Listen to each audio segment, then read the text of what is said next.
नमस्कार, तापमान लाइव में आपका स्वागत है। मैं नुज़हत जहां।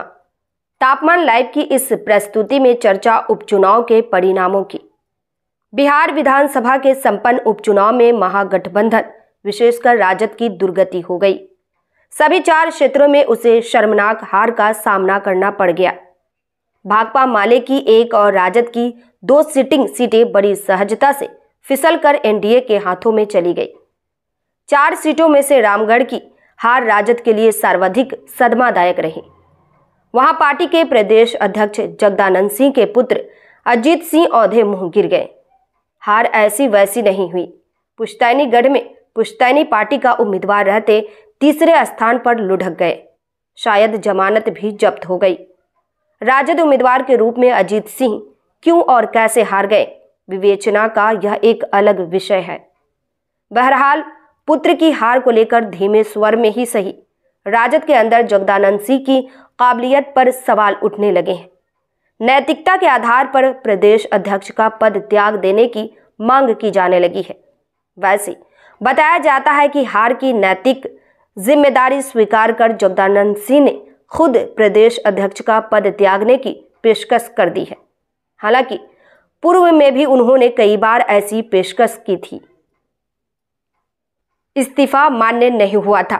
विश्लेषकों का मानना है कि इस बार भी वैसा ही कुछ होगा, उससे अलग कुछ नहीं। पर इसी परिप्रेक्ष्य में यहाँ एक बड़ा सवाल खड़ा होता है। वैसे तो पारिवारिक पार्टी के लिए बड़ा हो या छोटा, इस तरह के सवालों का कोई मतलब नहीं होता। अधिसंख्य लोग इसे मूर्खता मानेंगे। तब भी लोकतांत्रिक व्यवस्था के हिमायतियों के मन मिजाज को यह अवश्य कुरेदता होगा कि आखिर ऐसे ही नैतिक कारणों से कभी लालू प्रसाद राष्ट्रीय अध्यक्ष का पद छोड़ने की पेशकश क्यों नहीं करते हैं। पूर्व के प्रकरणों को छोड़ दे, हालिया उदाहरण भी कई हैं।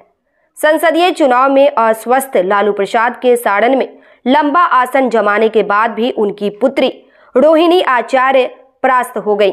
उससे पहले पाटलिपुत्र के 2 संसदीय चुनाव में उनकी बड़ी संतान मीसा भारती उसी गति को प्राप्त हुई। तब नैतिकता कहां चली गई थी। लालू प्रसाद के राष्ट्रीय अध्यक्ष का पद छोड़ने के लिए कभी किसी ने कोई आवाज नहीं उठाई। विधानसभा के इसी उपचुनाव में क्या हुआ, झारखंड विधानसभा के चुनाव में भी हर कोई जानता है कि लालू प्रसाद सजा याफ्ता है। खराब स्वास्थ्य के आधार पर जमानत पर जेल से बाहर है। आमतौर पर घर में आराम फरमाते हैं। पर राजद सांसद सुरेंद्र प्रसाद यादव के पुत्र विश्वनाथ यादव की जीत सुनिश्चित कराने के लिए वह बेलागंज पहुंच गए। वहां उन्होंने चुनावी सभा को भी संबोधित किया। उनके अघोषित राजनीतिक उत्तराधिकारी तेजस्वी प्रसाद यादव ने 3 दिनों तक सघन चुनाव अभियान चलाया। परिणाम क्या सामने आया? बेलागंज यादव और मुस्लिम बहुल क्षेत्र है। जीत के लिए इन दोनों के अलावा अन्य किसी जाति समूह के समर्थन की जरूरत नहीं पड़ती है। इन्हीं 2 सामाजिक समूहों यानी माई की एकजुटता की बुनियाद पर 34 वर्षों तक सुरेंद्र प्रसाद यादव और राजद का इकबाल बुलंद रहा। लेकिन उपचुनाव में वह बालू की भीत की तरह भरभरा कर ढह गया।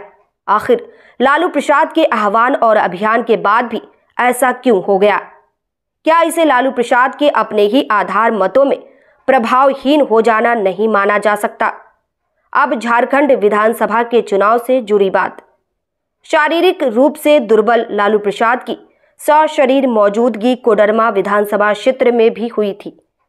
उनके परम प्रिय बालू के कारोबारी सुभाष प्रसाद यादव वहां से राजद के उम्मीदवार थे। कोडरमा झारखंड का इकलौता विधानसभा क्षेत्र था जहां लालू प्रसाद की चुनावी सभा हुई। दुर्भाग्य देखिए, बेलागंज की तरह वहां भी राजद की मिट्टी पलीद हो गई। क्या साड़न, बेलागंज और कोडरमा की हार लालू प्रसाद के राष्ट्रीय अध्यक्ष का पद छोड़ देने का आधार नहीं बनती है?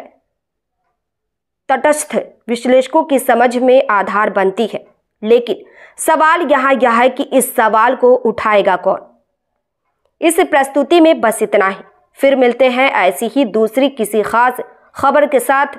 वरिष्ठ पत्रकार महेश कुमार सिन्हा की यह खास रिपोर्ट पसंद आई हो तो अपनी प्रतिक्रिया जरूर दीजिएगा।